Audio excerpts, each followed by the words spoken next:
ಇಷ್ಟೊಂದು ಅವಸರದಿಂದ ಬಂದೆ. ಆ ಸುದ್ದಿ ಇರ್ಲಿ ಗೌಡ್ರೆ. ದೇವಸ್ಥಾನದಲ್ಲಿ ನಿಮ್ಮ ತಂಗಿ ಯಾವನ್ನ ಜೊತೆ ಕದ್ದು ಮಾತನಾಡೋದು ನಾನು ಕಣ್ಣಾರೆ ಕಂಡು ಬಂದೆ. ನನ್ನ ತಂಗಿ ಅಂಕಲವಲ್ಲ.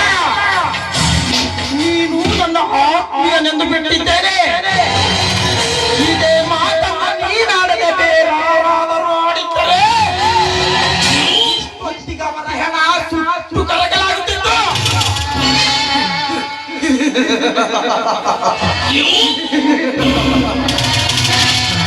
ಕಂಡಿದ್ದಾಡಿದರೆ ಕೆಂಡದಂತ ಕೋಪ ಬರುವುದು ಸ್ವಾಭಾವಿಕ. ನನಗೇಕೆ ಬೇಕು? ಅದು ನೀವು ನಿಮ್ಮ ಮಾನ ಹೋದರೆ ನನ್ನ ಮಾನ ಹೋಗಂತಂದೇಳಿದೆ ಅಷ್ಟೇ. ಹೇಳು ಪ್ರತಾಪ್, ಹೇಳು. ನನ್ನ ತಂಗಿಯೊಂದಿಗೆ ಮಾತನಾಡಿ ಸಾಯಲು ಕತ್ತಿಯಾಗಿ ನಿಂತ ಆ ಚಟ್ಟ ಸೂಳೆಯ ಮಗ ಯಾರೆಂದು ಹೇಳು. ಯಾರೇ ಮಾತು ನನಗೂ ಗೊತ್ತಿಲ್ಲ. ನಿಮ್ಮ ತಂಗಿಯ ಬಂದ ಮೇಲೆ ವಿಚಾರಿಸಿ ಅಷ್ಟೇ ಮಾಡ್ತೇನೆ. ಆ ಪಾಪಣ್ಣನ ಮನೆಗೆ ಬಂದ ವ್ಯಕ್ತಿಯನ್ನು ಕರೆಯಲಿಕ್ಕೆ ಕಳಿಸಿದ್ದೇನೆ. ಇಷ್ಟೊಂದಿಗೆ ಬಂದರೂ ಬರಬಹುದು.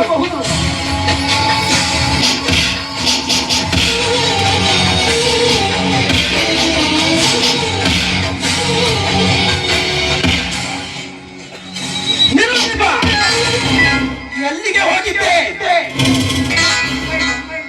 ನಾನು ದೇವಸ್ಥಾನಕ್ಕೆ ದೇವಿಯ ಪೂಜೆ ಮಾಡ್ಕೊಂಡು ಬಂದೆ ಅಣ್ಣ.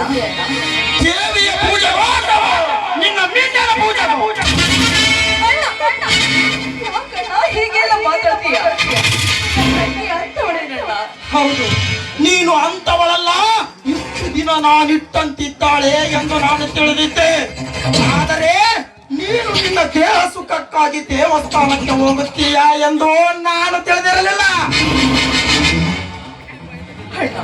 ಯಾರು ಹೇಳಿದ ಮಾತನ್ನು ಕೇಳಿ ನಿನ್ನ ತಂಗಿಯ ಮೇಲೆ ಕೆಟ್ಟ ಅಪವಾದವನ್ನು ಹೊರಿಸಬೇಡ. ನಿನ್ನ ಕಣ್ಣಾರೆ ಕಂಡು ನನ್ನನ್ನು ಸಾಯಿಸಿ ಬಿಡಣ್ಣ. ಸಾಯಿದ್ದೇನೆ. ನಾನು ಕಣ್ಣಾರೆ ಕಂಡಿದ್ದರೆ ನಿನ್ನನ್ನು ಕಡಿದು ಹಾಕುವುದಷ್ಟೇ ಅಲ್ಲ, ಜೀವಂತ ಸುಟ್ಟು ಬಿಡುತ್ತಿದ್ದೆ.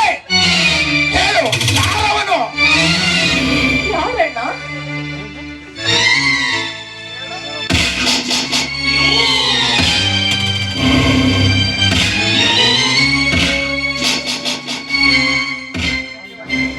ಅಣ್ಣ, ಸತ್ಯವಾಗಿ ಹೇಳುತ್ತೇನೆ, ಕೇಳು. ಆದರೆ ಅಂದು ನನಗೆ ಬಲಾತ್ಕಾರ ಮಾಡಲು ಬಂದಿದ್ದು ಬೇರೆ ಯಾರು ಅಲ್ಲ, ನಿನ್ನ ಪ್ರಾಣಕ್ಕೆ ಪ್ರಾಣ ಕೊಡುವ ಸ್ನೇಹಿತ ಪ್ರತಾಪ್. ಅಲ್ಲಿ ಯಾರೋ ಒಬ್ಬ ಬಂದು ನನ್ನ ಮಾನ ಪ್ರಾಣವನ್ನು ಕಾಪಾಡಿದ ಪರವಾಗಿಲ್ಲ, ಚೆನ್ನಾಗ ನಾಟಕ ಮಾಡ್ತೀರಿ. ಹಾಲು ಜೇನಿನಂತೆ ಸೇರಿರುವ ಈ ನಮ್ಮ ಸ್ನೇಹದಲ್ಲಿ ಹುಳಿ ಹಿಂಡಿ ಗೌಡ್ರಿಂದ ನನ್ನ ದೂರ ಮಾಡಬೇಕೆಂದಿರುವೆಯಾ? ಗೌಡ್ರೆ, ಈ ಅಪವಾದ ನನ್ನ ಮೇಲೆ ಬರುವುದಾದರೆ ಖಂಡಿತ ನಿಮ್ಮ ಸಹವಾಸ ಬೇಡ ಗೌಡ್ರೆ. ನಾನಿನ್ನು ಬರುತ್ತೇನೆ. ನಿನ್ನ ಪ್ರತಾಪ್, ನಿನ್ನ ಗುಣನಡತೆಯ ಬಗ್ಗೆ ನನಗೆ ಚೆನ್ನಾಗಿ ಗೊತ್ತು. ನೀನು ಹೇಳಿದ ಸಂಗತಿ ನಿಜವೆಂದು ತಿಳಿಯಿತು. ಮೊದಲವನ್ ಯಾರೆಂದು ಬಾಯಿ ಬಿಡಿಸೋಣ, ನಂತರ ಸುಟ್ಟು ಹಾಕಿದರಾಯ್ತು. ಹೇಳು, ಯಾರವನು? ಯಾರಣ್ಣ? ಸುತ್ತು 10 ಹಳ್ಳಿಗಳಿಗೆ ಹುಲಿ, ಸೇಡಿನ ಸಿಂಹ, ಕೆಣಕಿದರೆ ಕಾದು ಕಟ್ಟುವ ಕಾಳಿಂಗ ಸರ್ಪವೆಂದು ಸರ್ವರು ತಿಳಿದು ನನ್ನ ಪಾದ ಪೂಜೆ ಮಾಡಿದರೆ ನೀನು ನೀನು ನನ್ನ ಮರ್ಯಾದೆ ಕಳೆಯುತ್ತಿರುವೆಯ? ಅವನು ಯಾರವನು? ಅಲ್ಲ, ಅವರು ಯಾರು ಎಂತವರು ಅಂತ ನನಗೆ ಗೊತ್ತಿಲ್ಲ. ಗೊತ್ತಿಲ್ಲ? ಗೊತ್ತು ಮಾಡ್ರಿ ಗೌಡ್ರೆ, ಮತ್ತೆ ಯಾಕೆ ಲೇಟು?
ತಂದು ಬಿಟ್ಟು ಬಿಡುತ್ತಾನೆಂದು ತಿಳಿದಿರುವೆಯ? ನನ್ನೆತ್ತವರು ಸತ್ತರೂ ನನ್ನ ಕೆಟ್ಟತನ ಬಿಟ್ಟಿಲ್ಲ ಅಂದಾಗ ನೀನು ನನ್ನ ಒಡ ಹುಟ್ಟಿದವಳು, ನನ್ನ ಸಿಟ್ಟು ಇಳಿಯಬಹುದಾ?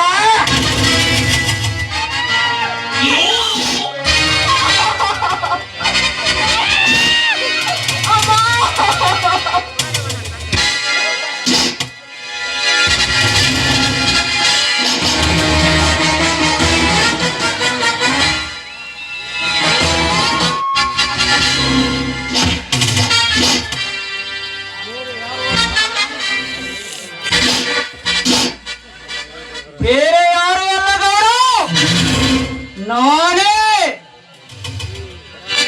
ಅಕ್ಕರೆ ತೋರ್ಸೋ ಅಕ್ಕಂದರಿಗೆ ತಮ್ಮಂತರ, ಮಮತೆ ತೋರ್ಸೋ ತಂಗಿಯಂದರಿಗೆ ಅಣ್ಣಂತರ, ನಮ್ಮ ಜನಕ್ಕೆ ಮಗಂತರ.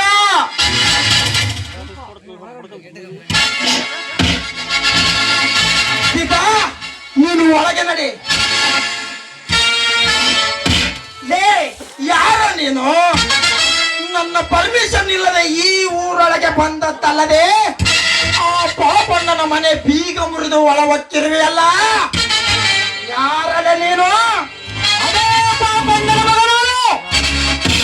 ನನ್ನ ಮನೆಗೆ ನನ್ನ ಊರಿಗೆ ಬರಬೇಕಾದ್ರೆ ಯಾವನ ಪರ್ಮಿಷನ್ ಯಾಕೆ ಬೇಕು ಗೌಡ? ಎದೆ ಗೊತ್ತೇನು ಮಗನೇ? ನಾನು ಕೇಳಿದ್ದಕ್ಕೆ ಮಾತ್ರ ಉತ್ತರ ಕೊಡು. ಈಗ ಮಾತನಾಡಬೇಡ. ಈ ಊರ ಗೌಡನಿದ್ದೇನೆ. ಮರ್ಯಾದೆ ಕೊಟ್ಟು ಮರ್ಯಾದೆ ತೆಗೆದುಕೋ, ಇಲ್ಲ ಅಂದ್ರೆ ಬೆಂಕಿ ಜೊತೆ ಆಟ ಆಡಿದ್ರ ಸುಟ್ಟೋಗ್ತೀಯ, ನೀರಿನ ಜೊತೆ ಆಟ ಆಡಿದ್ರ ಮುಳುಗೋಗ್ತೀಯ, ನನ್ನ ಜೊತೆ ಆಟ ಆಡಿದ್ರ ಮಗನೇ ಸತ್ತೋಗ್ತೀಯ.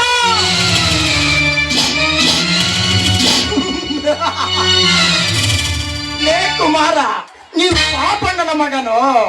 ನೀನು ಯಾವ ಪುಣ್ಯಾತ್ಮನ ಮಗನು ನನಗೆ ಬೇಕಾಗಿಲ್ಲ. ಆ ಪಾಪಣ್ಣ ನನಗೆ ಕೊಡಬೇಕಾದ ಸಾಲಕ್ಕಾಗಿ ತನ್ನೆಲ್ಲ ಆಸ್ತಿಯನ್ನು ನನ್ನ ಹೆಸರಿಗೆ ಬರೆದು ಕೊಟ್ಟು ಹೋಗಿದ್ದಾನೆ. ಎಲ್ಲಿಗೆ ಹೋಗಿದ್ದಾರೆ?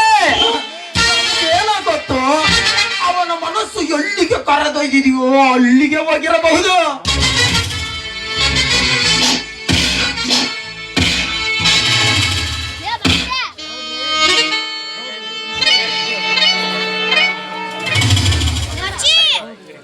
ಗೌಡ್ರಿ, ನಿಜ ಹೇಳಿ, ನನ್ನ ತಂದೆ ಎಲ್ಲಿದ್ದಾನೆ?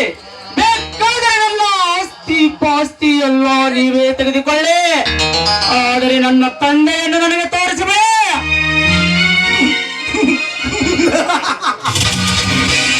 ಲೇ ಕುಮಾರ, ನಿನ್ನ ತಂದೆ ಇಲ್ಲೇ ಹೋದನೋ ಇಲ್ಲಿಗೆ ಹೋಗ್ಯಾನಂತ ಹೇಳಕ ಏನಾರ ದೇವ್ರು ಅಂತ ತಿಳಿದಿ ಎಂಡೆ? ನೋಡು, ಒಳ್ಳೆ ಮಾತಿನಿಂದ ಹೇಳ್ತೀನಿ, ನೀನು ಈ ಊರಾಗಿರಬೇಡ. ಇದ್ರು ಹೊಲ ಇಲ್ಲ, ಮನಿ ಇಲ್ಲ, ಹಿಂದೂ ಇಲ್ಲ, ಮುಂದೂ ಇಲ್ಲ, ಅದಕ್ಕೆ ಇದ್ರೂ ಪ್ರಯೋಜನವಿಲ್ಲ. ಏ ಗೌಡ, ನನ್ನ ತಂದೆಗೆ ನೀನೇ ತೊಂದರೆ ಕೊಟ್ಟು ಊರ ಬಿಡಿಸಿರಬೇಕು ಅದು, ಇಲ್ಲ ನನ್ನ ಆಸ್ತಿ ಹೊಡೆಯಕ್ಕೆ ನೀನೇ ಕೊಲೆ ಮಾಡಿರಬೇಕು. ಏ ಗೌಡ, ನಾನು ನನ್ನ ತಂದೆಯ ರಕ್ತ ಹುಟ್ಟಿದ್ದೇನೆ. ಇದೇ ಮನೆಯಲ್ಲೇ ಅದೇ ಊರಲ್ಲೇ ಇರ್ತೀನಿ. ಅದೇನ್ ಮಾಡ್ತೀಯೋ ನೋಡ್ತೀನಿ.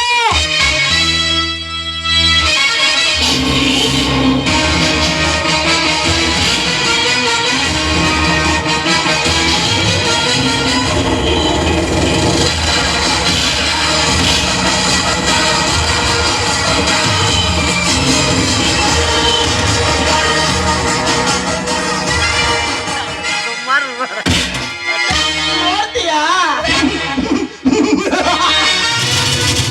ನಿನ್ನಂತೆ ನೋಡಿಕೊಳ್ಳುವ ಸಾವಿರಾರು ಸೂಳೆ ಮಕ್ಕಳನ್ನ ಸುಡುಗಾಡು ಸೇರಿಸಿದ ಸರ್ದಾರ ನಾನು.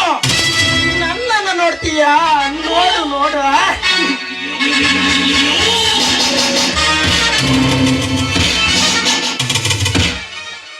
ಈ ವಿಷಯ ಇವನಿಗೆ ಗೊತ್ತಾಗಬೇಕಾದರೆ ಆ ಮಗ ರವಿಯನ್ನ ತಿಳಿಸಿರಬೇಕು. ರವ್ಯ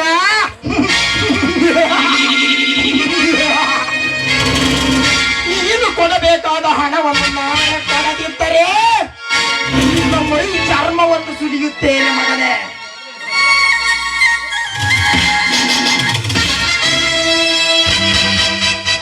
ಏ ರವ್ಯ, ಚಿಕ್ಕನಾಗು ಮಗನೇ, ನೀ ಮಾಡಿದ ತಪ್ಪಿಗೆ ತಕ್ಕ ಶಿಕ್ಷೆಯನ್ನು ಭರಿಸಲ.